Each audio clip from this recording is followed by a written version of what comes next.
Algebra 2, Lesson 51, Imaginary Numbers, Product of Square Roots Theorem, Euler's Notation, and Complex Numbers.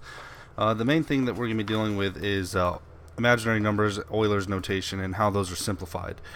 So really quick, Euler's Notation just deals with the square root of -1 as equaling I. So we should remember that. So every time we see I, that's equal to the square root of -1.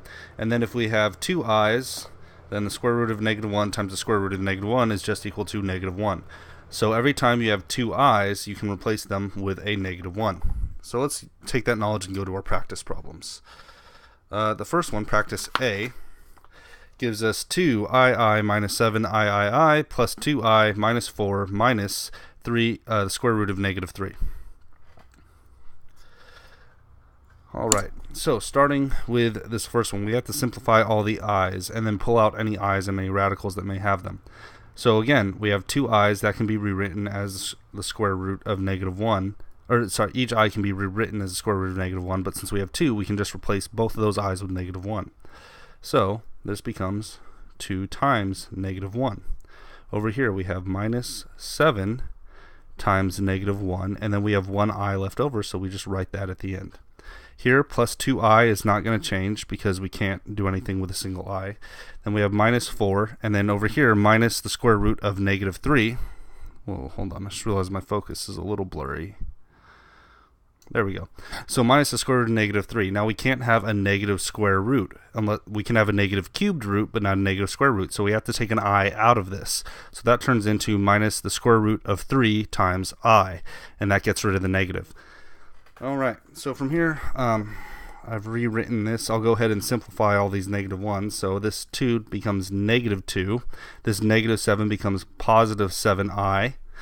Plus 2i remains the same. Minus 4 stays the same. And then minus root 3i stays the same. From here, we're just going to combine like terms. So the -2 and the -4 add up to become -6. The positive 7i and the positive 2i become plus 9i. And then we have minus root 3i.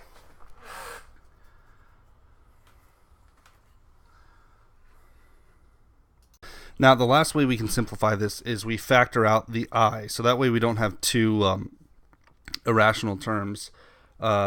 We can just take I as the greatest common factor out of this. So it would be 9 minus square root of 3 in parentheses times I on the end. So then we just have -6 plus parentheses 9 minus the square root of 3i. And you always want to do that every time you have an imaginary number. You want to try to get all the i's down to one single I. So that way we can make our answer as simple as possible. Now let's go to B. 3i cubed plus 5i squared plus 5i plus 7 plus 2i to the power of 5. So 3i cubed, if we take out two i's, then it's just become -3i. 5i squared, we can take out those two i's and make it plus -5. 5i will stay the same, plus 7 will stay the same, and then 2i to the power of 5. Now, this is interesting. We have two sets of i's, so -1 times -1 becomes positive 1, and then we have one I left over, so we can get rid of the 5, and then this number doesn't change at all, because if we were to multiply positive 2 by negative, that would just become positive again. So, this is just plus 2i. From here, we're going to add like terms again. Starting with the whole numbers, we've got -5 plus positive 7 gives us positive 2, so those are done. And then all we have left is -3i plus 5i and plus 2i. So -3 plus 5 is 2, 2 plus 2 is 4, so we have 2 plus 4i. And that's as simple as that can get. Alright, and that's all there is.